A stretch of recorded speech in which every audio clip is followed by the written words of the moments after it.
والضحى والليل إذا سجى والضحى দিনের আলোর কসম والضحى দিনের আলোর কসম والليل إذا سجى রাতের অন্ধকারের কসম রাতের অন্ধকারের কসম প্রশ্ন হলো এই ওয়াদ্দুহার আরেকটা ব্যাখ্যাও আছে ওয়াল্লাইলি ইযা সাজার আরেকটা ব্যাখ্যাও আছে ওয়াদ্দুহা দিনের আলোর কসম ওয়াদ্দুহার আরেকটা অর্থ হলো নবী আপনার সুন্দর উজ্জ্বল চেহারার কসম সুবহানাল্লাহ জানি বন্ধু তার কসম বন্ধু তার চেহারার কসম করছে বন্ধু তার চেহারার কসম করছে ওয়াদ্দুহা আপনার সুন্দর উজ্জ্বল চেহারার কসম উজ্জ্বল চেহারার কসম ওয়াল্লাইলি ইযা সাজা আপনার কালো চুলের কসম আপনার কালো চুলের কসম বন্ধুর চেহারার কসম করছে রে বন্ধুর চুলের কসম করছে আল্লাহ তার বন্ধুরে খুশি করার জন্য চেহারার কসমটা করলো আল্লাহ তার বন্ধুরে খুশি করার জন্য বন্ধুর সুন্দর সুন্দর চুলের কসম করছে বন্ধু আপনার চুলের কসম দুইটা কসম করে আল্লাহ বলেন মা ওয়াদ্দাআকা রাব্বুকা ওয়া মা ক্বালা সুবহানাল্লাহ দুইটা কসম করে বলেন মা ওয়াদ্দাআকা রাব্বুকা ওয়া মা ক্বালা বন্ধু আপনার রব আপনারে ভুলে নাই ভুলে নাই ভুলে নাই এই যে ভুলে নাই কথাটা বলছে দুইটা কসম কেড়ে বন্ধুরে দুইটা কসম কেড়ে বলছে বন্ধু কসম আপনার চেহারা বন্ধু কসম আপনার চুলের আমি আপনারে ভুলি নাই মা ওয়াদ্দাআকা রাব্বুকা ওয়া মা ক্বালা আপনারে ভুলি নাই আপনার সুন্দর চেহারার কসম করে বলছি বন্ধু যেই অপবাদ আপনারে মক্কার মানুষ দিছে না বন্ধু আপনারে ভুলি নাই ভুলতে পারি না আপনার রব আপনার প্রতি অসন্তুষ্ট হয় নাই সুবহানাল্লাহ আলহামদুলিল্লাহ আলহামদুলিল্লাহিল আকরামিল্লাযী খালাকাল ইনসানা ওয়া কাররাম وعلمه من البيان ما لم يعلم فسبحان الذي لا يحصى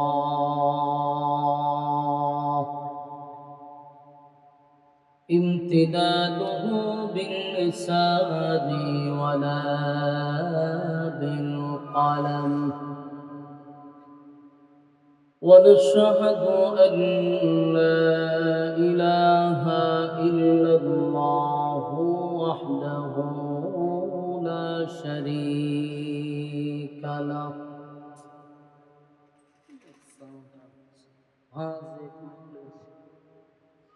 وأشهد أن سيدنا وسندنا وحبيبنا ومولانا محمدا عبد الله ورسوله أرسله بالحق بشيرا ونذيرا وداعيا إلى الله بإذنه وسراجا منيرا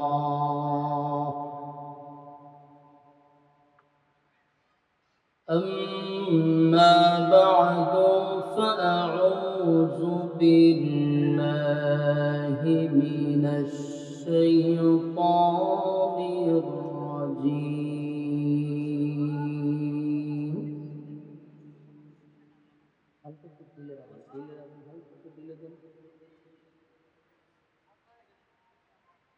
بسم الله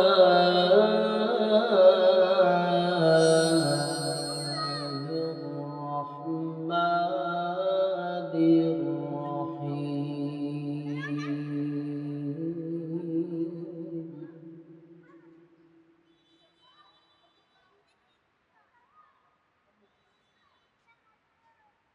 والضحى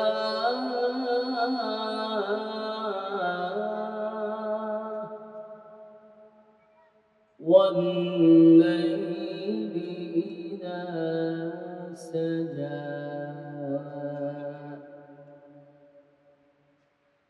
ما ودعك ربك وما قلى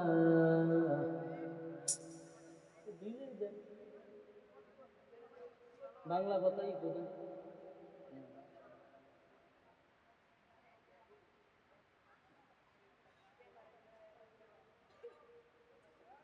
ما ودعك ربك وما قلى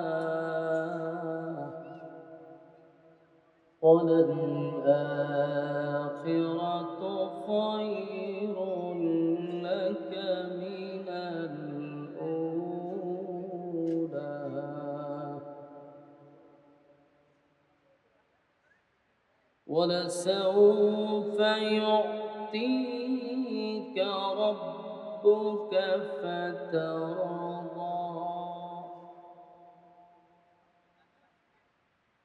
ألم يجدك يتيما فآوى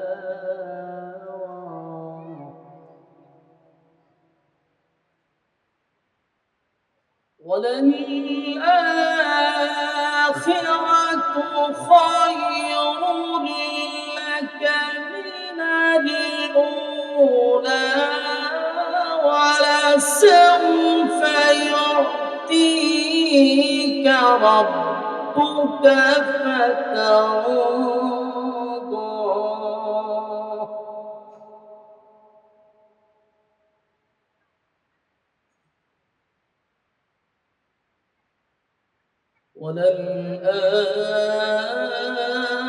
وللآخرة خير لك من الأولى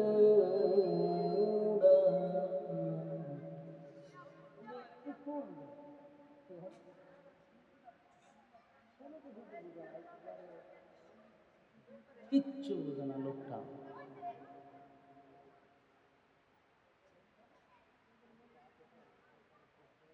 ما ودعك ربك وما قلى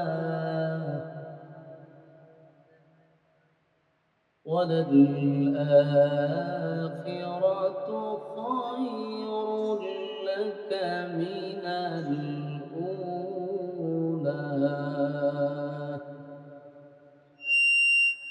এটার নাম এই দিন আরো দূরে বাড়াবো এটার নাম এই বাবা ألم يجدك يتيما فآوى ووجدك ضالا فهدى ووجدك عائلا فأغنى فأما اليتيم فلا تقهر وأما السائل فلا تنهر وأما بنعمة ربك فحدث صدق الله العظيم درود شريف قرن اللهم صل على محمد وعلى آل محمد كما صليت على إبراهيم وعلى آل إبراهيم إنك سلا سلي هاي معبود درشل قرن اللهم صل على محمد وعلى آل محمد كما صليت على إبراهيم وعلى آل إبراهيم إنك حميد مجيد আমি আপনাদের সামনে কোরআনের একটা কমপ্লিট সূরা তেলাওয়াত করছি।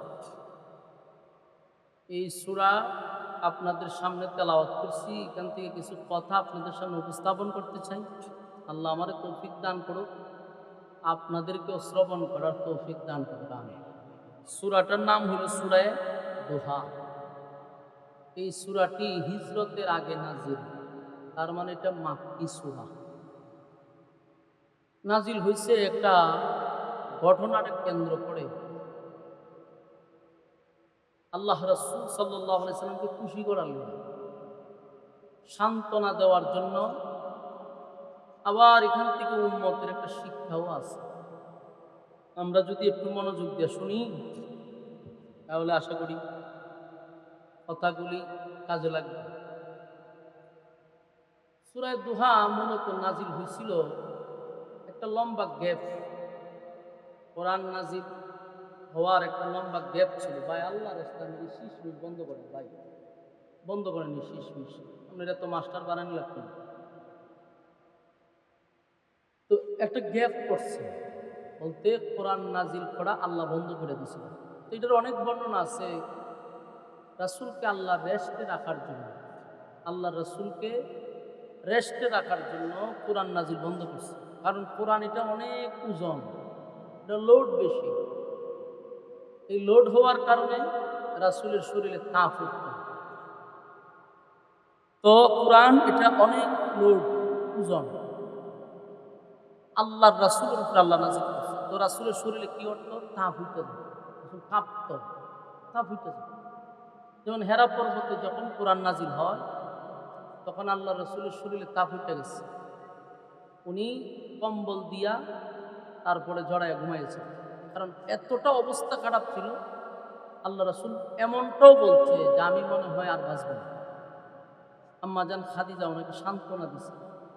রাসূল চাদর আবৃত অবস্থায় শুয়ে আছে। তো জিবরাইল একদিন আইসা সূরা মুজাম্মিল নিয়ে আসছে, এসে বলতেছে ইয়া আইয়ুহাল মুজাম্মিল, হে চাদর আবৃত ওয়ালা।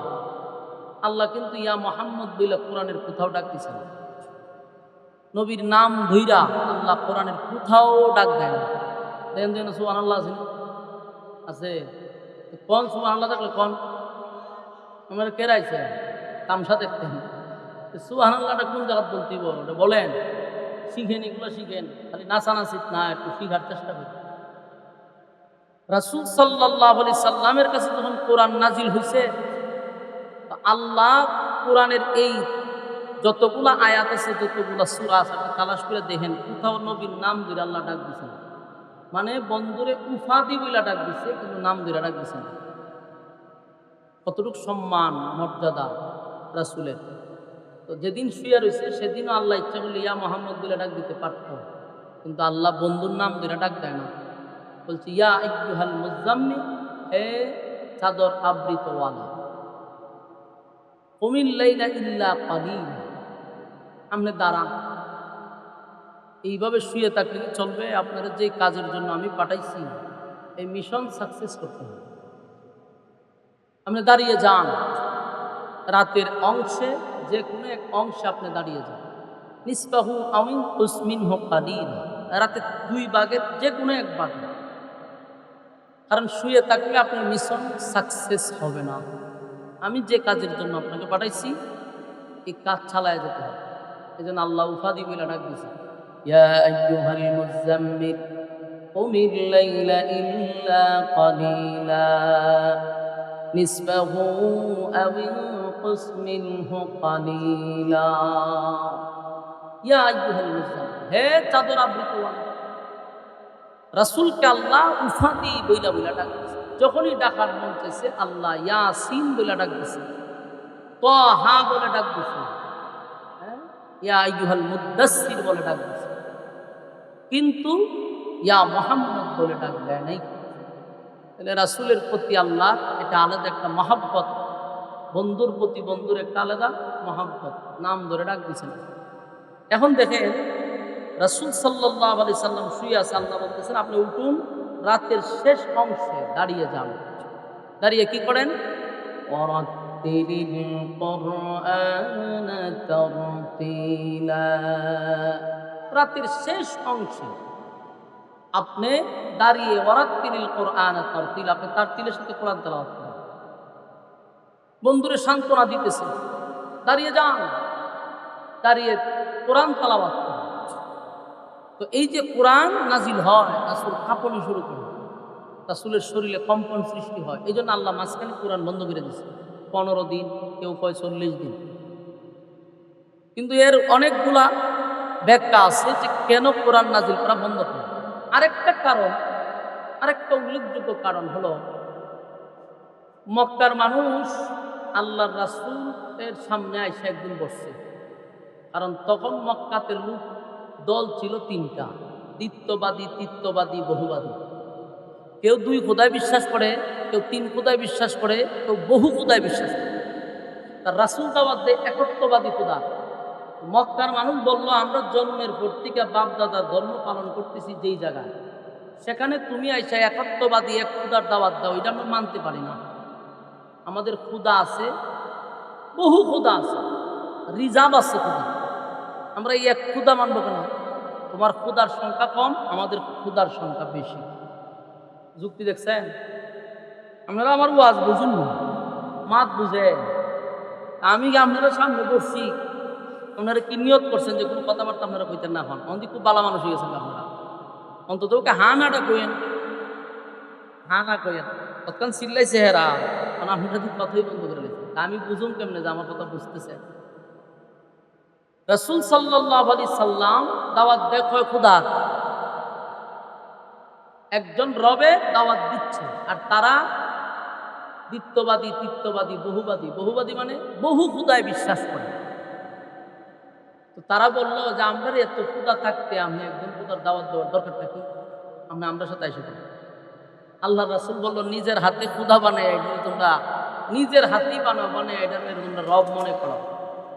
আমি যে দাওয়াত দিচ্ছি উনি আসমান জমিনের মালিক, যার জন্ম নাই, যার মৃত্যু নাই, যার খাওয়ান নাই, যার ঘুম নাই, তিনি চিরঞ্জীব। তো তারা বহুভাবে রাসূল সাল্লাল্লাহু আলাইহি সাল্লামের সঙ্গে কথাবার্তা বলল, কিন্তু প্রশ্ন হইল যতবার রাসূলের সাথে তারা কথা বলে তারা আটকে যায়। রাসূলকে প্রশ্ন করে রাসূল উত্তর দেয়, রাসূলকে যখন প্রশ্ন করে তখন রাসূলকে উত্তর দেয়, আর রাসূল যখন তাদেরকে প্রশ্ন করে তাদের রব সম্পর্কে, তারা আটকা যায়, মানে উত্তর দিতে পারে না। তখন তারা বারবার লজ্জিত হয়েছে। লজ্জিত হওয়ার পরে এর একটা পরামর্শ করছে যে আমরা মক্কার সব বুদ্ধিজীবী নিয়ে মুহাম্মদের কাছে যাই। কিন্তু আশ্চর্যের বিষয়, আমরা যতগুলো প্রশ্ন করি উনি খণ্ডন করে, সুন্দর করে, আমাদের সেখানে কোনো প্রশ্ন থাকে না। আর উনি যখন আমাদের রব সম্পর্কে প্রশ্ন করে আমরা উত্তর দিতে পারি না, রীতিমতো কিন্তু আমরা এক ধরনের বেজ্জতি হচ্ছে। তখন তারা পরামর্শ করলো, ঘটনাটা কি? আমরা এইভাবে বারবার যাব আর বারবার বেজ্জতি হবো, এটা তো হয় না। তো এদের মধ্যে একজন উত্তর দিল যে আমরা যদি কিয়ামত পর্যন্ত ওনার সাথে টকশোতে বসি আমরা বারবারই হারবো, কারণ ওনার কাছে যে এলেম এটা আসমানি এলেম, এই এলেমের সাথে আমরা টাক্কর দিলে পারবো না। তখন বললো যে এখন আমাদের কি করতে পারি? তো এদের মধ্যে একজনে বুদ্ধি দিল যে এক কাজ করো, আসমানি এলেমওয়ালা লোক কোথায় আছে এদেরকে হায়ার করে আইনা মুহাম্মদের সাথে বসায় দাও। তখন বলল যে আমরা এখন কোথায় পাবো? গোটা মক্কা নগরী তালাশ করছে, তাওরাতের আলেম নাই, আসমানি আলেমওয়ালা লোক নাই। এরা 450 কিলোমিটার দূর দৌড়াইয়া গেছে। কোথায়? মদিনা। সেখানে আবার তাওরাতের আলেমের অভাব নাই। এরার সিদ্ধান্ত হলো আমরা হায়ার করে নিয়ে আসবো মুহাম্মদকে হারানোর জন্য। নাউজুবিল্লাহ। দেখি সম্ভব? আপনারা বিগত 16 বছর টকশো দেখছিলেন টিভিতে, ইতা দেখছেন তো আওয়াজ দিনা, টিকটক দেখেন, বই তো কথা তো কইতেন, বলে দেখছি, ইতা দেখছেন। 5টা নাস্তিকরে বসাইতে টকশোতে আর একজন আলেম রে নিত। এটা পরিকল্পিতভাবে আলেম সমাজকে সমাজের সামনে মানে পরিকল্পিতভাবে অপমান করা, এটা হলো তাদের মূল টার্গেট ছিল। তখন এরা উপস্থাপন যে করে এটা শুদ্ধ নাস্তিক। একজন আলেমকে বসে ওই 5-6টা মিললে হুজুরকে ধরত। হুজুর আল্লাহর কি রহমত দেখেন, ঠান্ডা মাথায় এরারে সাইজ করতো। আপনারা বিশেষ করে আমাদের শাখাউত হোসেন রাজি সাহেবের টকশুগুলো একটু দেখতেন। উনি খুব ঠান্ডা মেজাজের মানুষ। টকশুতে যখন নাস্তিকরা ওনারা ধরতো, উনি ঠান্ডা মাথায় সবগুলোরে সাইজ করতেন। আমি মাঝে মধ্যে আশ্চর্য হইতাম যে এত উচ্চ শিক্ষিত যেগুলারে তৎকালীন সময় সরকারে বুদ্ধিজীবী হইত, কি হইতো বুদ্ধিজীবী, এটিরে খাওয়াইয়া খাওয়াইয়া ফালতো। যেমন একটা আছেন মুরগি সুরা শাহরিয়ার কবি, এটাও আছেন বলে বুদ্ধিজীবী। এটার কাছ থেকে আবার সরকারে বুদ্ধি নিত যে কিভাবে মুরগি চুরি করা যায়, কিভাবে সাপ্লাই দেওয়া যায়। আবার চুরির যত বুদ্ধি আছে এই মুরগি চুরাই দিত। একবার পড়ছে আব্বাস সাহেবের কাছে, আব্বাস হিসেবে মুস না দিয়ে হের মুস সব কান্না তুলে লেছে। এমন দরা ধরছে হেরে, কতক্ষণ পরে পরে আমার ছেড়ে দেওয়া জানা বাবারে তুই পড়ছ তার কাছে, এমন জায়গা পড়ছ যাই আব্বাসির সামনে জুতাদা বাইরে আর মুস সব পালাই দিল। তো আমি ওই যখন সুরায় দুহার খানে নজরুলটা আপনার একটু ফিরে দিচ্ছি, আমি মিলাইছি বিষয়টা, ঘটনা তো সত্য। তৎকালীন সময় 1400 বছর আগে মক্কার মানুষরাই বলতেছে যে মুহাম্মদের কাছে যে এলেম, এটা আসমানি এলেম, এই এলেমের সাথে আমরা কোনোদিন বসে সমাধান করতে পারবো না, আমরা ওনার কাছে শিশু। ঠিক 1400 বছর পরে আমি টকশুতে দেখলাম বাংলাদেশের বড় বড় বুদ্ধিজীবী এবং বাহির থেকে ডিগ্রিওয়ালা এত শিক্ষিত লোকরা যখন আলেমদের কাছে বসে আর একজন হুজুর কথা বলতে থাকে, এরা অসহায়ের মতো তাকায় থাকে। কারণ এটা আসমানি এলেম। বলুন এটা কিসের এলেম? আসমানি। তোমরা ডিগ্রি আনছো বাহির থেকে। আরো কিছু এক্সাম্পল আমি আপনাদের বলি।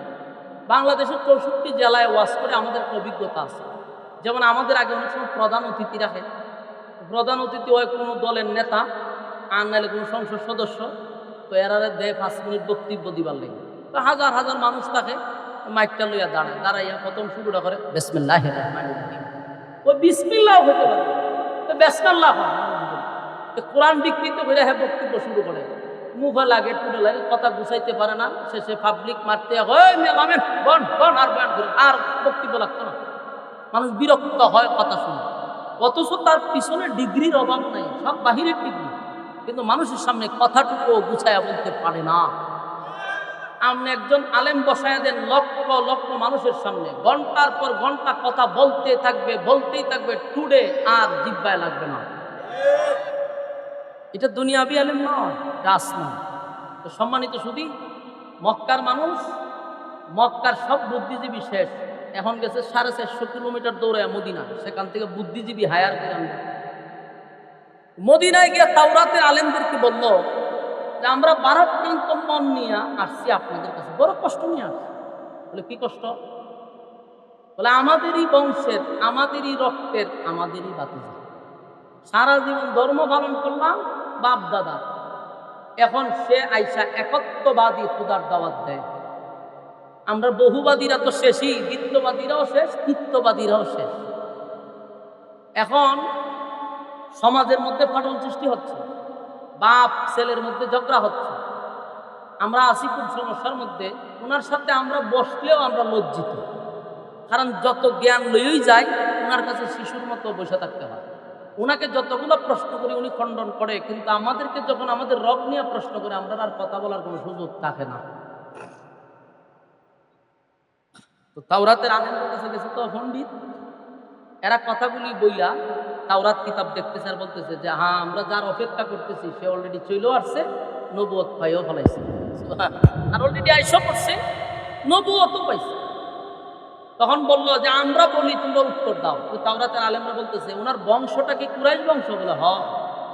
বাবার নাম কি আব্দুল্লাহ ছিল? বলে হ। দাদার নাম কি আব্দুল মুত্তালিব? বলে হ। মা কে আমিনা ছিল? বলে এটাও ঠিক।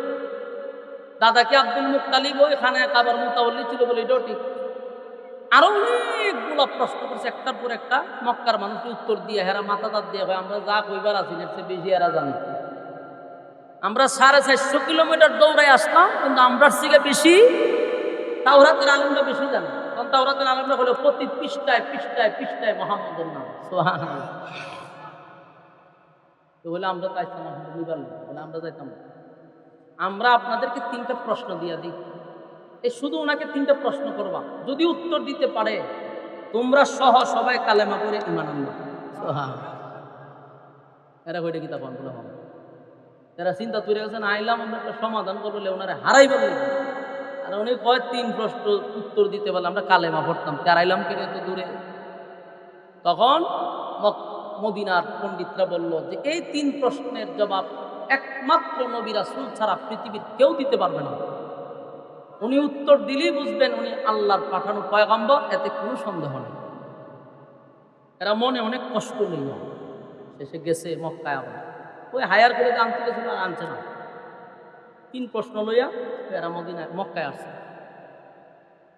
মক্কায় এসে বলে, মুহাম্মদ আমরা আসছিলাম একটা বিষয় তোমার সাথে সমাধান করতে।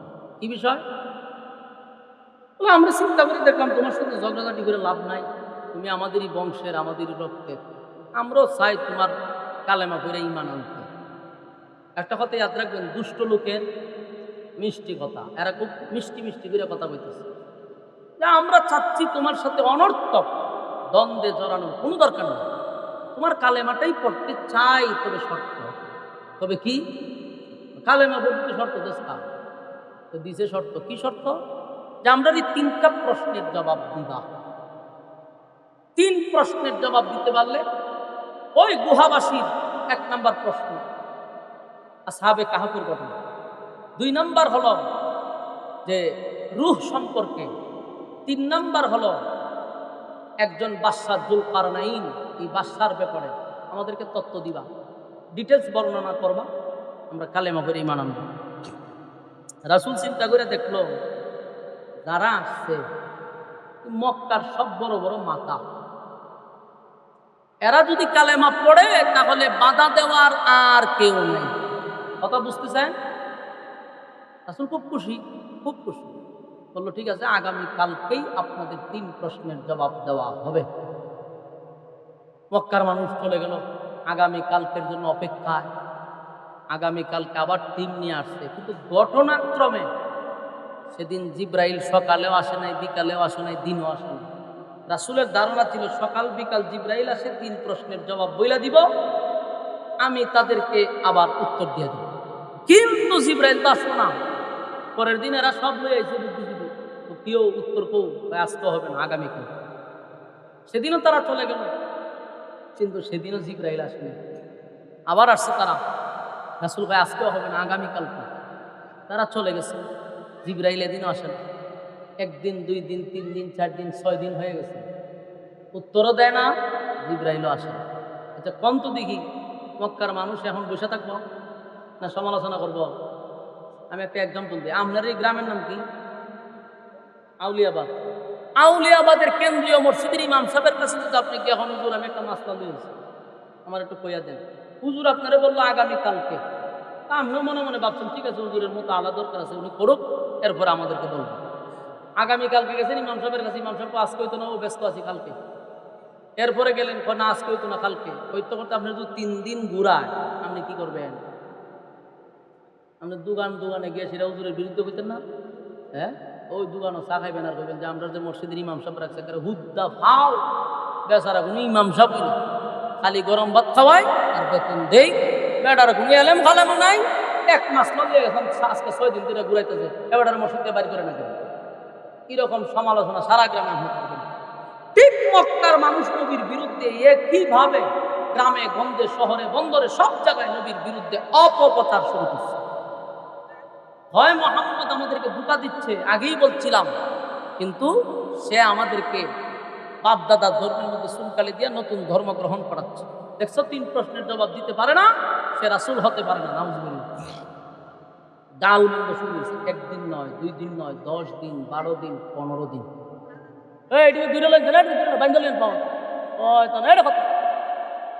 দেখছেন আপনারা কিতা করেন? এরা যে ওয়াজ করলাম আধা ঘন্টা, কথা কয়েন না, আল্লাহর রাস্তায় মনোযোগ দিয়ে শুনেন। আপনারা যদি ভূমিকাটা মনোযোগ দিয়ে না শুনেন, সামনের আলোচনাটা আপনারা বুঝতে কঠিন হবে। আপনারা স্বার্থে কথা বলে আমার কোনো অসুবিধা আছে, আমি আমার ওয়াজ করে যেতাম, কিন্তু আমার কথা ওয়াজটা তো বুঝতেই হবে, এই জন্যই ডি করি। নাহলে হ্যাঁ কথা আমি সমস্যা কি? আমার চিন্তা হলে যে গরিব ভাই চাই আমি কোনো সময় কাটাই যাই, কিন্তু এটা তো ভাই কোনো সিস্টেম নেই। আমি এত দূর থেকে আমার কায়েম মোল্লা ভাই আনছি কেন? আপনারা যদি ওয়াজটা বাড়িতে না লয়ে যেতে পারেন, এরকম ওয়াজ করার কোনো দরকার নেই। ওয়াজ বাড়িতে যেতে ওয়াজ শুরু করলাম কেন শেষ করলাম কক্সবাজার ইজাত ওয়াজ আমি করিও না ওয়াজ আমার বাড়িতে যেতে এই জন্য আগে সানি নজরুলটা বুঝেন সুরাটা কেন নাজিল হয় নাজিলটা কেন সেটা বুঝলে এরপরে তর্জমায় গেলে আরো সহজ হবে ঠিক না মনোযোগ দেবেন এখন ঘটনা কি একদিন 2 দিন 15 দিন কোরআন নাজিল হয় আর মানুষ কি কয় দেখছো মোহাম্মদের আল্লাহ মোহাম্মদের ভুলে গেছে না রাসূলের একজন সাসিয়া ছিল নাম হলো উম্মে জামিলে আবুল আহেবার বউ এটা একটা বেয়াদব মহিলা রাসূল ডায়া কয় মোহাম্মদ তোমার কাছে যে একটা শয়তান আসতো আর আসে না নাউজুবিল্লাহ আসেনি থাকলে ঘটনা কেটে এই মহিলা কত নাম্বারের বেয়াদব তার মানে জিবরাইলকে বুঝাইছে রাসূলের মনে অনেক কষ্ট হয়েছে আবার মক্কার মানুষ করতে দেখছো নি মোহাম্মদের আল্লাহ মোহাম্মদরে বলছে এখন আর আসে না কেউ এরকম কষ্ট যেমন নবীর ভিতরেও আছে কেন উত্তর দিতে পারলো না এটা নিয়ে যেমন যারা গালাগালি করতেছে আর নবীর কষ্ট হলো জিবরাইল কেন আসে না এতদিন ধরে জিবরাইল আসে না তার মানে মক্কার মানুষদের বলতেছে আল্লাহ মানে ভুলে গেছে আল্লাহ কি ভুলেই গেল নবীর ভিতরে এটা একটা কষ্ট আমার যুবক ভাইরা হাবিবে কিবরিয়া একদিন 2 দিন নয় টানা 15 দিন নবী কাঁদছে কাঁদতে কাঁদতে কাঁদতে আল্লাহর নবী বারবার আসমানের দিকে তাকায় কখন জিবরাইল আসবে কখন জিবরাইল আসবে অন্যদিকে মক্কার মানুষ আমার নবীর বিরুদ্ধে অপপ্রচার নবীরে গালি দেয় নবীরে গান বন্ধ করে আর কয় মোহাম্মদের আল্লাহ মোহাম্মদকে ভুলে গেছে এই কথাটা আমার নবীর দারুণ ব্যথা লাগছে রে নবীর মনে বড় কষ্ট ঠিকই তো 15 দিন ধরে জিবরাইল কেন আসে না সকালে জিবরাইল আসে বিকালে জিবরাইল আসে আজকে 15 দিন ধরে জিবরাইল আসে না আল্লাহর পয়গম্বর কান্না শুরু করলো হঠাৎ করে নবী তাকায়া দেখে রে জিবরাইল আসমান থেকে নামতেছে জিবরাইল আলাইহিস সালাতু ওয়াস সালাম যখন নবীর সামনে আসলো আল্লাহর নবী একটু অভিমান নবী বলেন জিবরাইল রে আজকে বুঝি তোর আসার সময় হইল নবীর মনে বড় কষ্ট চতুর্দিক দিয়া গালমন্দ আবার নবীকে মানুষ এমন ভাবে গালি দেয় নবী কোনো নবী রাসূল না মিথ্যা অপবাদ দিচ্ছে নাউজুবিল্লাহ আল্লাহর নবী জিবরাইলের দিকে তাকায় কয় জিবরাইল রে আজকে বুঝি তোর আসতে মন চাইল গোটা মক্কার মানুষ আমারে গালি দেয় বল কেন 15 দিন আসলি না কেন 15 দিন আসলি না জিবরাইল কয় হুজুর আমি আসতে চাই আমার মালিক আমারে আসতে দেয় না আল্লাহর নবী বলেন জিবরাইল তাহলে কি মক্কার মানুষ যা বলে তা সত্য আমার মালিক কি তাহলে আমারে ভুলে গেছে আমার মালিক কি আমারে ভুলে গেছে জিবরাইল কয় হুজুর না আপনারে আপনার মালিক ভুলতে পারে না বলতে পারে না তবে আপনার মালিক আপনার একটা কথার উপরে অসন্তুষ্ট আল্লাহর কাছে কথাটা পছন্দ হয় নাই আল্লাহ বলেন বন্ধু 3টা প্রশ্ন লইয়া আপনার কাছে মক্কার মানুষ আসলো আপনি তাদেরকে জবাব দিলেন আগামীকালকে আপনি তাদের উত্তর দিয়া দিবেন এই কথাটা আমি আল্লাহর কাছে মোটেও পছন্দ হয় নাই আল্লাহর কাছে পছন্দ না হওয়ার কারণে একদিন 2 দিন নয় 15 দিন পর্যন্ত কোরআন নাজিল বন্ধ 15 দিন নবীর চোখ দিয়া পানি ঝরছে 15 দিন নবী গালমন্দ শুনছে শুধু এতটুকু কথা বলার কারণে যে আগামীকালকে প্রশ্নের জবাব দিব মাঝখানে একটা কথা নবী বলে নাই সেই কথাটা হলো ইনশাআল্লাহ জোরে কোন কি ইনশাআল্লাহ না বলার কারণে 15 দিন আমার নবী কানল এই যুবক ভাইরা মুরব্বী বাবারা এখান থেকে উম্মতের বড় শিক্ষা আছে 15 দিন নবী কাঁদছে ইনশাআল্লাহ না বলার কারণে আমরা যদি ইনশাআল্লাহ না বলি তাহলে 15 দিন নবী যেমন কাঁদছে যেমন কষ্ট পাইছে এর থেকে বড় মুসিবত আসবে আমাদের উপরে নবীর ক্ষেত্রে যদি 15 দিন কাঁদতে হয় গো তাহলে যেই লোকটা ইনশাআল্লাহ বলে না এর খেসারত কিন্তু তোমার আমার দিতে হবে। কারণ আমরা অনেক সময় বলি টাঙ্গাইল থেকে আমি ঢাকা যাব, এই মাঝখানে একটা কথা বলতে হবে ইনশাআল্লাহ, কথা হয় না? ওরে বাইরে একটা আওয়াজ দেন, কি বলতেইব? মাঝখানে ইনশাআল্লাহ বলতে হবে। আপনি বললেন যে আমি ঢাকা যাব, ঢাকা যাবেন, আপনি কেন যাবেন ইনশাআল্লাহ না বললে? এখন আসুন, ইনশাআল্লাহ শব্দের অর্থ জানা দরকার। ইনশাআল্লাহ শব্দের অর্থ হলো আল্লাহ যদি চায়। বলুন ইনশাআল্লাহ শব্দের অর্থ কি? আল্লাহ যদি চায়। আপনি ঢাকা যাইবেন, আল্লাহ যদি না চায় আপনি কেন যাবেন? আপনি বলতেন ঢাকা যাবেন, কিন্তু মাঝ রাস্তায় আপনি গাড়ির চাক্কার তলে পড়ে গেলেন, আল্লাহ চায় নাই, যেতে পারেন নাই, কিন্তু আপনি কইছেন আপনি ঢাকা যাবেন, আল্লাহ কয় চাক্কার তলে ভালাই দিলাম, কেন যাবি? এই জন্য আমরা সব কথাই বলবো ইনশাআল্লাহ, কথা হয় না? আপনি বললেন আমি খানা খাবো দুপুর, মাঝখানে ইনশাআল্লাহ নাই, তো খাইবেন কেন? বললেন ইনশাআল্লাহ, তাহলে খাইতে পারবেন। আর যদি না খানা খাবো ইনশাআল্লাহ নাই, তাহলে খানা ঠিকই থাকবে, একেবারে রোজ পোলাও সব গরম ঠিকই আছে, কিন্তু আপনি খাইতে পারলেন না। খাইবার সময়টুকু আপনার দেওয়া হবে না। তোমার বাস্তব না বাস্তব? 5ই আগস্টের কথা আপনার ইয়াদ না? খানাটা নদী ফাঁক করে রাখছে, ফুলা গুস্ত মুস্ত সব ঠিকঠাক করে রাখছে, কিন্তু ইনশাআল্লাহ কইছে না যে আল্লাহ খাইতে পারবি না, নিচে দিয়েও যাইতে পারবি না, উপরে দিয়ে উড়া যাবি। খানা তোর জন্য হারাম, ঠিক না বেটি? এটা হলো চিরসত্য।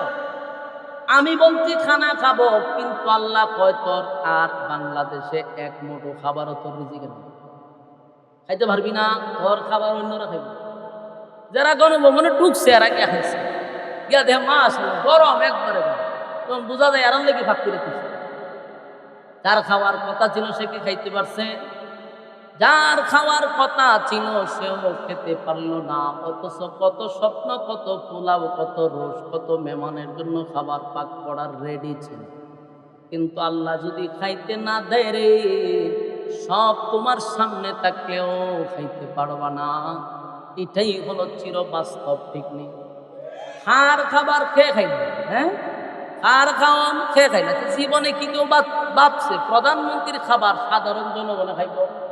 এটা কোনোদিন ভাবা যায়?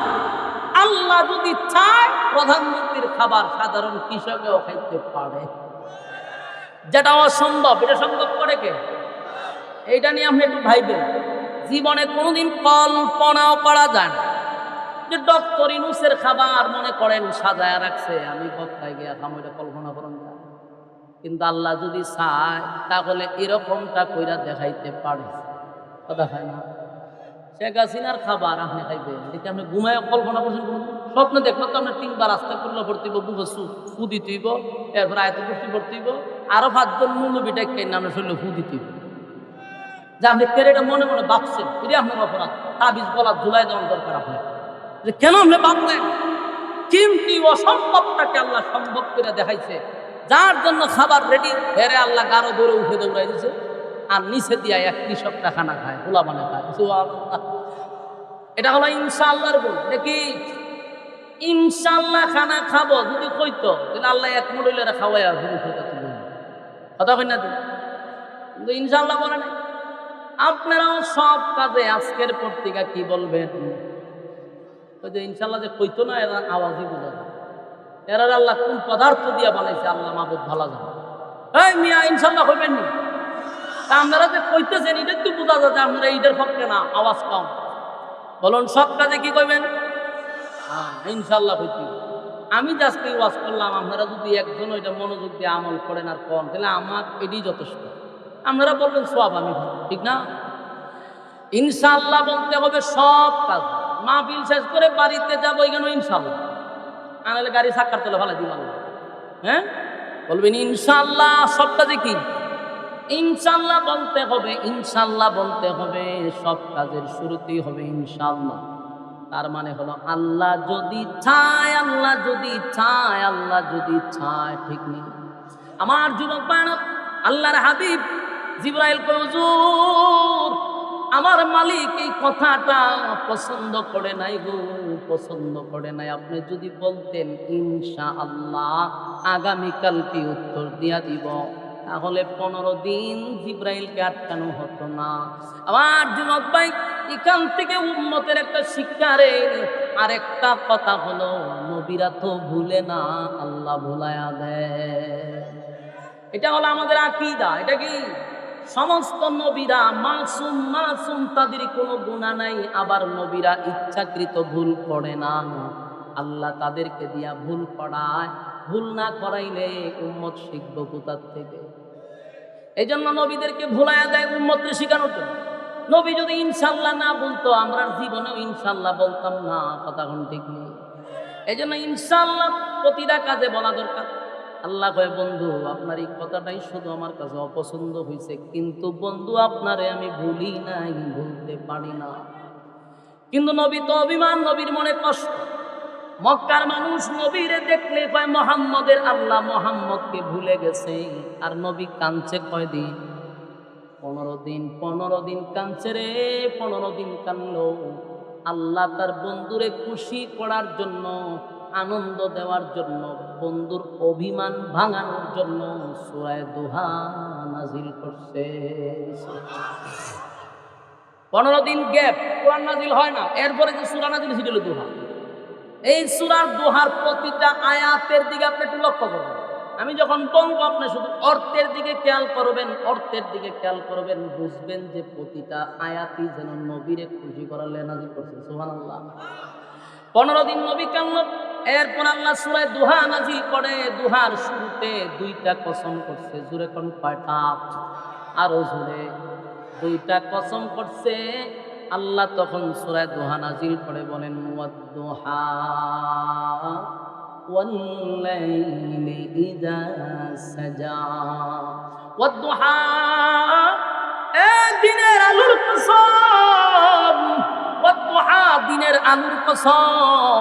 ওয়াল-লাইলি ইযা সাজা, রাতের অন্ধকারের কসম, রাতের অন্ধকারের কসম। প্রশ্ন হলো, এই ওয়াদ-দুহার আরেকটা ব্যাখ্যাও আছে, ওয়াল-লাইলি ইযা সাজার আরেকটা ব্যাখ্যাও আছে। ওয়াদ-দুহা, দিনের আলোর কসম। ওয়াদ-দুহার আরেকটা অর্থ হলো, নবী আপনার সুন্দর উজ্জ্বল চেহারার কসম। সুবহানাল্লাহ। যিনি বন্ধু তার কসম, বন্ধু তার চেহারার কসম করছে, বন্ধু তার চেহারার কসম করছে। ওয়াদ-দুহা, আপনার সুন্দর উজ্জ্বল চেহারার কসম, উজ্জ্বল চেহারার কসম। ওয়াল-লাইলি ইযা সাজা, আপনার কালো চুলের কসম, আপনার কালো চুলের কসম। বন্ধুর চেহারার কসম করছে রে, বন্ধুর চুলের কসম করছে। আল্লাহ তার বন্ধুরে খুশি করার জন্য চেহারার কসমটা করলো। আল্লাহ তার বন্ধুরে খুশি করার জন্য বন্ধুর সুন্দর সুন্দর চুলের কসম করছে। বন্ধু আপনার চুলের কসম। দুইটা কসম করে আল্লাহ বলেন, মা ওয়াদ্দাআকা রাব্বুকা ওয়া মা ক্বালা। সুবহানাল্লাহ। দুইটা কসম করে বলেন, মা ওয়াদ্দাআকা রাব্বুকা ওয়া মা ক্বালা। বন্ধু আপনার রব আপনারে ভুলে নাই, ভুলে নাই, ভুলে নাই। এই যে ভুলে নাই কথাটা বলছে দুইটা কসম কেড়ে। বন্ধুরে দুইটা কসম কেড়ে বলছে, বন্ধু কসম আপনার চেহারার, বন্ধু কসম আপনার চুলের, আমি আপনারে ভুলি নাই। মা ওয়াদ্দাআকা রাব্বুকা ওয়া মা ক্বালা, আপনারে ভুলি নাই, আপনার সুন্দর চেহারার কসম করে বলছি। বন্ধু যেই অপবাদ আপনারে মক্কার মানুষ দিছে, না বন্ধু আপনারে ভুলি নাই, ভুলি নাই, ভুলতে পারি না। আপনার রব আপনার প্রতি অসন্তুষ্ট হয় নাই। সুবহানাল্লাহ।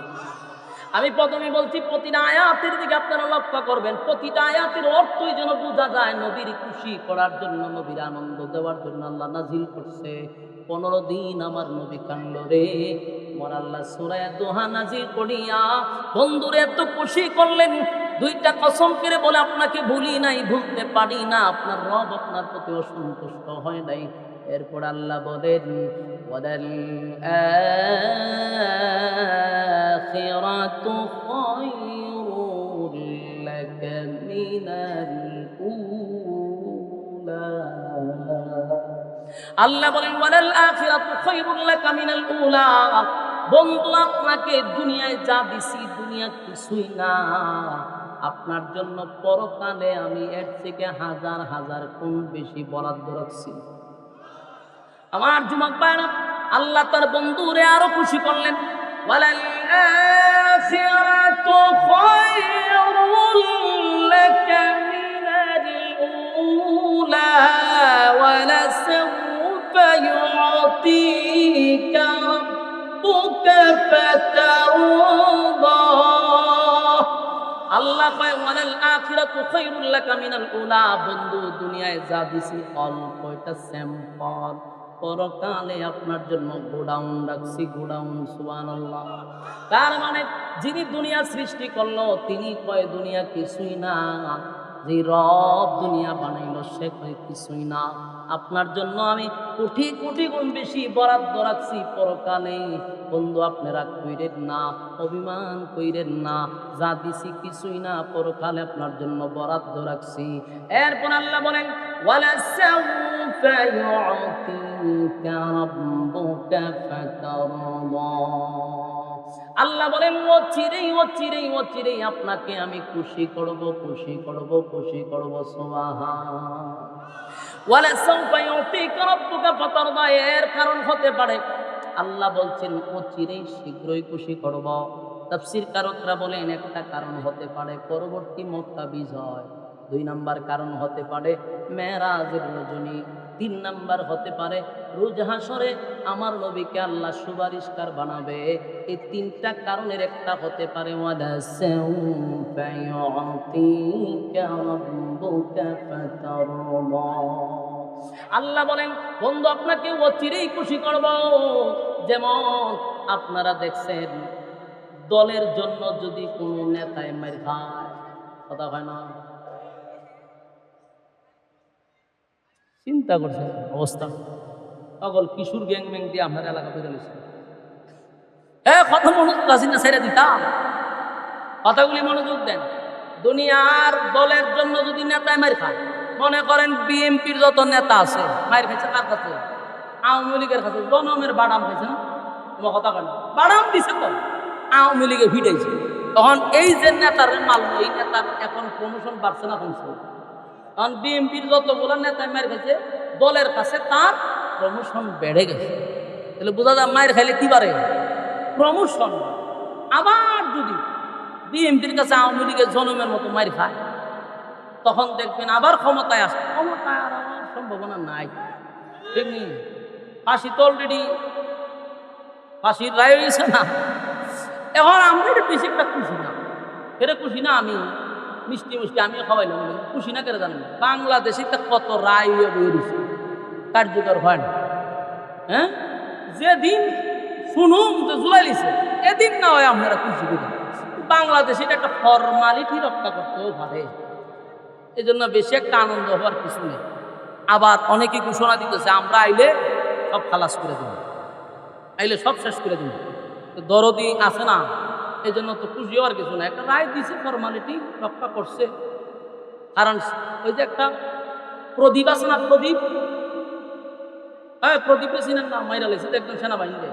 এর ফাঁসির রাইছে কত বছর আগে, ওখানে হেরে মূর্তির মতো সাজাতে রাখছে। এটা একটা ফালতুবাজি না আমাদের দেশে। এই বদমাইশগুলি বলার দরকার, তোরা যে ফাইজলামি করস, কত মানুষের প্রাণ নিছে, এটা ধ্বংস করস না করে, এটার ফাঁসির কাছে ঝুলা, এটার রাখতে দিছে। তো পরবর্তী যেগুলো রায় দিব, এগুলো ফাঁসি দিব, কতটুকু বিশ্বাস হয় আল্লাহ নেই।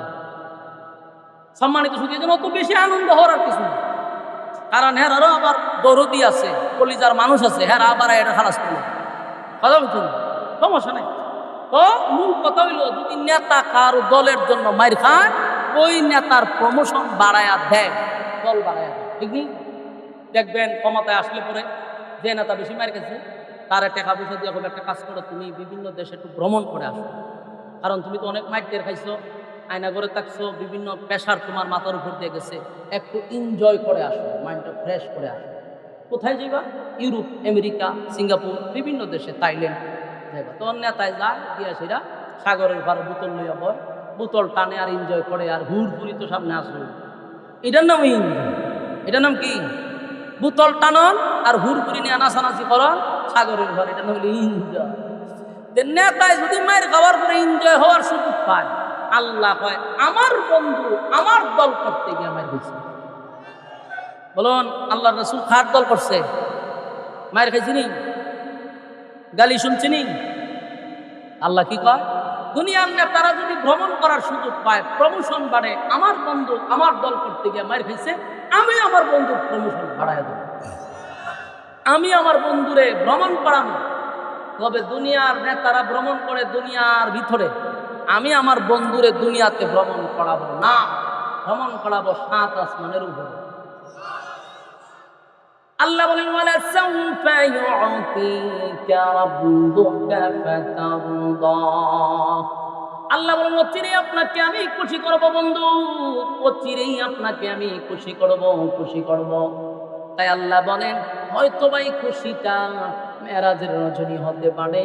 বন্ধুরে বন্ধু খুশি করার জন্য ইনভাইট করছে, দাওয়াত দিয়ে আনছে, আসেন বন্ধু আপনি অনেক কষ্ট করছেন, আপনার একটু আমি ভ্রমণ করাবো। দুনিয়ার কোথাও ভ্রমণ নয় গো, একটা প্রাইভেট কার দিয়া বাইতুল মুকাদ্দাস, সেখানে গিয়া ইমাম বানাইয়া সমস্ত নবীদেরকে আল্লাহ মুসল্লি বানাইয়া নবীর একটা উপাধি দিয়া দিল ইমামুল মুরসালিন, সুবহানাল্লাহ। আরেকটা প্রাইভেট কার দিয়া প্রথম আসমানে নিয়ে গেল, সেখানকার ফেরেশতাদের সঙ্গে দেখা সাক্ষাৎ হইল। এরপরে 2 নাম্বার আসমানে, সেখানেও কথাবার্তা হলো। 3 number, 4 number, 5 number, 6 number, 7 number, সব আসমান গুলাতে সমস্ত ফেরেশতার সঙ্গে নবী কথা বলল। এরপরে ডাইরেক্ট আরেকটা প্রাইভেট কারে নিয়ে গেল একেবারে সিদরাতুল মুনতাহা। সেখানে যাওয়ার পরে জিব্রাইল কো হুজুর এখন যে গাড়ি আসবে সেই গাড়িতে ওঠার টিকিট আমারে দিছে না। সুবহানাল্লাহ। একটা টিকিট আছে শুধু আপনার, আমার টিকিট নাই, সুতরাং আপনি এখন চলে যান। পয়গম্বরকে সিদরাতুল মুনতাহা থেকে আরশে আজিম পর্যন্ত নিয়ে গেছে, সুবহানাল্লাহ।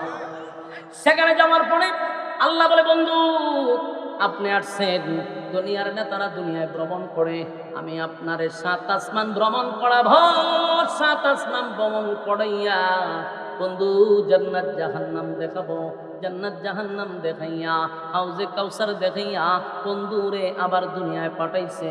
ওয়ালা সাউফা ইউতিকা রাব্বুকা ফাতারদা, এটাও একটা কারণ হতে পারে। আল্লাহ বলেন ওয়ালা সাউফা ইউতিকা রাব্বুকা ফাতারদা, এর ব্যাখ্যা পরবর্তী মক্কা বিজয় হতে পারে। তার মানে আল্লাহ প্রতিটা আয়াতে আমার নবীরে খুশি করছে, জোরে জোরে কোন সুবহানাল্লাহ। এরপর আল্লাহ বলেন আলাম ইয়াজিদকা ইয়াতীমান ফাআওয়া। ইয়াত আল্লাহ বলেন বন্ধু আপনি তো ইয়েতিম ছিলেন, আমি আপনার আশ্রয় দিছি। প্রশ্ন হলো মাঝখানে ইয়েতিম ঢুকাইল কেন? এই আয়াতটা কেন আল্লাহ ঢুকায়া দিল? এর কারণ হলো কোনো মানুষ যদি কারো সঙ্গে অভিমান করে, বন্ধুর সঙ্গে যদি বন্ধু অভিমান করে, তার রাগ ভাঙানোর জন্য, তারে খুশি করার জন্য অতীতের কিছু কথা তুইলা ধরে, বন্ধু তুই যে রাগ করছ, তোর আমি ভালোবাসি না, তুই যে সময় ব্যবসায় লস খাইনি, আমি তোরে টাকা দিয়া ব্যবসা ধরাইয়া দিছি, বন্ধু অমুক জায়গায় মুসিবতে পড়ছিলে, আমি তোরে উদ্ধার করছি, বন্ধু আমি তোরে এই জিনিসটা নিজে না রেখে তোরে দিছি, বন্ধু তুই এমন জায়গায় মুসিবতে ছিলি, উদ্ধার করছি, তুই অসহায় ছিলি, আমি তোর পাশে ছিলাম, ঠিক না বেটি? বন্ধুর অভিমান ভাঙা দেয়, পুরাতন কিছু কথা বইলা বইলা তার কাছে বিশ্বাসযোগ্য করে যে দেখ অতীতেই তোরে বলছি না, আর হন বলবো কেমন, ঠিক নেই? আল্লাহ বলেন আলাম ইয়াজিদকা ইয়াতীমান ফাআওয়া, বন্ধু আপনি ইয়েতিম ছিলেন, আমি আপনাকে আশ্রয় দিছি, সুবহানাল্লাহ। আপনি ইয়েতিম ছিলেন তখন আপনাকে ভুলি নাই, আপনাকে আশ্রয় দিলাম। এরপর আল্লাহ বলেন ওয়াজাদাকা দাল্লান, নাই বাবা নাই, দাদা নাই, দাদি নাই, নানা নাই, নানি নাই, আত্মীয় স্বজন নাই, এই ছেলেটা সমাজে প্রতিষ্ঠিত হতে পারে না, এই ছেলেটার গার্জিয়ান না থাকার কারণে পড়ালেখা করতে পারে না, এই ছেলেটা সমাজে প্রতিষ্ঠিত হয় না, এই ছেলেটা হয় অনাথ অথবা হয় টুকায়, না হয় হিরঞ্চি, ঠিক নেই? কারণ গার্জিয়ান না থাকার কারণ। আল্লাহ ভাই আপনি ইয়েতিম ছিলেন, আমি আপনাকে আশ্রয় দিছি। আর ওয়াজাদাকা দাল্লান ফাহাদা, আপনি পথ হারা অবস্থায় ছিলেন, আমি আল্লাহ আপনাকে পথ দেখায়া দিছি, পথভ্রষ্ট হইতে দেই নাই, সুবহান। এরপর আল্লাহ বলেন ওয়াজাদাকা আইলান ফাআগনা, আপনি গরিব ছিলেন, আমি আপনাকে ধনী বানায়া দিছি। বলুন আল্লাহর নবী কি ছিল? ওরে বাবারে কথা বল, কি ছিল? আল্লাহ কি বানাইছে? ধনী বানাইছে, ধনী বানাইছে, ধনী বানাইছে। আফসোস রে আফসোস, কপাল পোড়া আমরা। নবী যে ধনী ছিল এই কথাটা কোনো মৌলবী বলে না। নবী যে ডেভেলপ ছিল এটা কোনো মৌলবী বলে না। সারা জীবন কানো দুইরা কয় নবীর পেট পাত্তর, নবী গরিব। এই গরিবের ওয়াজ শুনছেন, ধনীর ওয়াজ কোনদিন শুনছেন? আজকে অধিকাংশ নবীর উম্মত জানে না যে নবী এক সময় দেশের রাষ্ট্রনায়ক ছিল, জানেই না। নবী দেশ পরিচালনা করছে, অনেক উম্মত এটা জানেন। খালি জানি নবীর ভেড়া ভক্তর আছি, নবীর শরীর তালিযুক্ত জামা আছি, নবী গরিব, এইভাবে ওয়াজ করছে। আর নাস্তিকরা এই ওয়াজ মুখস্থ করে দিছে। আর নাস্তিকরা এই ওয়াজ এমন মুখস্থ করছে, এখন কোন আলেম যদি রাজনীতি করতে যায়, ওই নাস্তিকরা কয় হুজুর থাকবেন মসজিদ, হুজুর থাকবেন মাদ্রাসা, বাপ মরলে জানাজা চাইবে, 40 পরাণিতে আপনারা দাওয়াত দিব, 20 টাকার একটা নোট দিব, এতটুকু পর্যন্ত আপনি থাকবেন। হুজুর আপনি রাজনীতি আইছেন কেন? এই যে রাজনীতি আসছেন কেন? এই দোষটা যে এরা দেয়, এটা এরাও দোষ না, এটা আমাদের মতো মৌলবীরার দোষ। কারণ ওয়াজ করতে গিয়ে গরিব কইয়া কইয়া ভেড়ো ভাত কর দিয়ে হুজুর রে নবীরে ভেড়োর ভাত করতে গরিব কইয়া ওয়াজ শেষ করে কেউই কোনো নবীর ভেড়ো ভাত কর, কেউই গিয়ে আবার মুখে রানো টান দেয়। বাস্তব না বাস্তব? তুই না নবীর ওয়াজ করলে নবীর ভেড়ো ভাত করতে গিয়ে মুরগের রানো টান দিলি কেমন? তুই তুই খাওয়ান বাদ দিয়ে দেখলাম নবী খেয়েছেন বন্ডামি, তুইটার সামরা তুলে লেবার দরকার ছিল। ওয়াজ অর্ধেক করস না। নবী গরিব ছিল, কথা সত্য। নবী দেশের রাষ্ট্রনায়ক ছিল, দেশ পরিচালনা করছে, সেই কথা বল না কেন? শুধু নবী দেশ চালনা করে নাই, নবী দেশ পরিচালনা করছে, আবু বকর দেশ পরিচালনা করছে, উমর দেশ পরিচালনা করছে, উসমান দেশ পরিচালনা করছে, আলী দেশ পরিচালনা করছে, আলীর সন্তান দেশ পরিচালনা করছে। আমরা রাজনীতি পাইছি কই? আমরা জিজ্ঞাসা তোরা রাজনীতি পাইছি কই? আমরা জিজ্ঞাসা আমরা রাজনীতি কোথার থেকে পাইছি? আমাদের বলার মতো এভিডেন্স আছে, বলতে পারবো রাজনীতি কোথার থেকে শুরু করছি, কোথায় গিয়ে শেষ করব, আমাদের শুরু আছে, আমাদের শেষ আছে। কিন্তু আমরা যদি তোরারে কই কোথার থেকে রাজনীতি পাইছ, কসম খোদা বলতে পারবো না। আমরা বললাম যে কোথার থেকে তোরা রাজনীতি পাইছ, তোদের রাজনীতি হইলো আবু জাহেলের কাছ থেকে, তোদের রাজনীতি হলো নমরুদের কাছ থেকে, তোদের রাজনীতি হলো ওই ফেরাউনের কাছ থেকে। সুতরাং আমরা হুজুরারে কইও না রাজনীতি করেছি, আমরা স্বয়ং কোরআনে রাজনীতি আছে, নবীর কাছ থেকে প্র্যাকটিক্যালে রাজনীতি আমরা শিখছি। তা আমরা রাজনীতি খাইছি। এই দুষ্ট ভাই এরা না, এরা তো বলে কারণ আমরা তো শূন্য বলে, এরা দুষ্ট নাই। দুষ হলে আমরা মতো হুজুররা সারা জীবন নবীর ভেড়ো ভাত দিয়ে মরে করছেন। নাউজুবিল্লাহ। আল্লাহ রাসূল গরিব ছিল সত্য, কিন্তু আল্লাহ কয় ওয়া জাদাকা আইলাম ফাআনা, আপনাকে আমি ধনী বানাইছি। ইসলামটারে এত নিচে লামান কেন? গরিব গরিব হইয়া তো নিচে কেন লামান? দেশ পরিচালনা করছে রাসূল, এই কথাটা বললে কি ইসলামের সম্মান বাড়ে না কমে? আলেমদের ইজ্জত বাড়ে না কমে? এই ওয়াজ করে না কেন? এই ওয়াজ করে না। নবী যে দেশ পরিচালনা করছে, এই ওয়াজ না করার কারণে এটার প্রভাব যে নাস্তিক পাড়ায় কি পরিমাণ করছে কল্পনাও করতে পারবেন না। আজকে ডাইরেক্ট আমাদেরকে বলে হুজুর রাজনীতি করবেন না। এই কথাটা একমাত্র বলার উদ্দেশ্য হলো এই কথাটার প্রভাব করতে বেশি যে নবী গরিব ছিল। কথা বুঝতেছেন? যদি সবচেয়ে বেশি এই ওয়াজ চলতো যে নবী দেশের রাষ্ট্রনায়ক ছিল, তাহলে এরাও আমাদের কি প্রশ্ন করতে পারত না। আল্লাহ বলেন ওয়াজাদাকা আইলান ফাআগনা, আপনি গরিব ছিলেন, আপনাকে ধনী বানাইছি, ধনী বানাইছি। খাদিজার কোটি কোটি টাকার সম্পদ ছিল রে। আল্লাহর নবীর কাছে বিবাহ বসার পরে সব সম্পদ নবীর কদমে ঢেলে দিছে, সব সম্পদ ইসলামের জন্য ব্যয় করছে। সুবহান। আমার যুবক ভাইরা, এই সূরা দুহা থেকে আপনারা কি পাইলেন? আল্লাহ এই সূরা নাজিল করে একের পর এক নবীরে খুশি করলেন। আম্মাল ইয়াতীমা ফালা তাকহার, আপনি ইয়েতিম ছিলেন, তাই ইয়েতিমদের প্রতি আপনি কঠোর হইয়েন না। এই কথা শুধু নবীরে বলে না, কিয়ামত পর্যন্ত উম্মতি মুহাম্মদীর আল্লাহ বলছে এই ইয়েতিমদের প্রতি কঠোর হইও না। তোমার সন্তান তোমার স্ত্রী নিয়া সুখে শান্তিতে ঘরে থাকো, 3 বেলা খাবার খাও। যার বাবা নাই, যার মা নেই, একটা বার চিন্তা করে দেখো এই সন্তানটা দুঃখের কথা সুখের কথা কার কাছে বলবে? কার কাছে বলবে? রে মা নাই, এতিম বাচ্চাদের প্রতি কঠোর হওয়া যাবে না। তাদের মাথায় হাত বোলাইয়া দিবেন, তাদেরকে আপনারা সম্মান করবেন, এদের মহব্বত করবেন, ভালোবাসবেন। রাজি আছি? কথা হয় না? এটা আপনাদের আব্দুল কাইয়ুম মোল্লা সাহেব, ওনারা জামাই, উনি প্রায় 20-25 জন এতিম ছাত্ররে এমনিতেই খাওয়ায়, এমনি খাওয়ায়। 200 উপরে 20-25 জন তো আমার মতো সত্যি আছে। উনি 200 উপরে এতিমরে ফ্রি সার্ভিস। আমরা কি আলহামদুলিল্লাহ এলাকা থেকে খাড়া করে আসলাম? চিন্তা করেন এই জায়গাটা করতে পারেন আমরা কয়জনটা খাওয়া? 200 লোক দেশে খাওয়ায়। তো ওনার কাছে যদি অর্থ না থাকে তো 200 এতিম ছাত্রের ভালো কে? এই জন্য আলেমদেরও কিছু অর্থের দরকার আছে না নাই? ভালো কাজও লাগে টেকা থাকতে। আমরা টেকা হইলে সিনেমা হল বানাই না তো, আমরা টেকা হইলে ওই টেকা দিয়ে সেটা আখাম কম লাগাই না। এই টাকা আলেমদের থাকলে, আলেমদের টেকা থাকলে মানুষ গড়ার কারখানা তৈরি করা হয়। সুতরাং আপনারা এই যে আপনাদের কায়েমুল্লাহ সাহেব বিশাল মাদ্রাসা, মাদ্রাসা গেলে সিরিয়ালি পাওয়া যায়, হাজার হাজার ছাত্র, হাজার হাজার ছাত্র, এর মধ্যে এতিম আছে 200-র উপরে, ফ্রি সার্ভিস।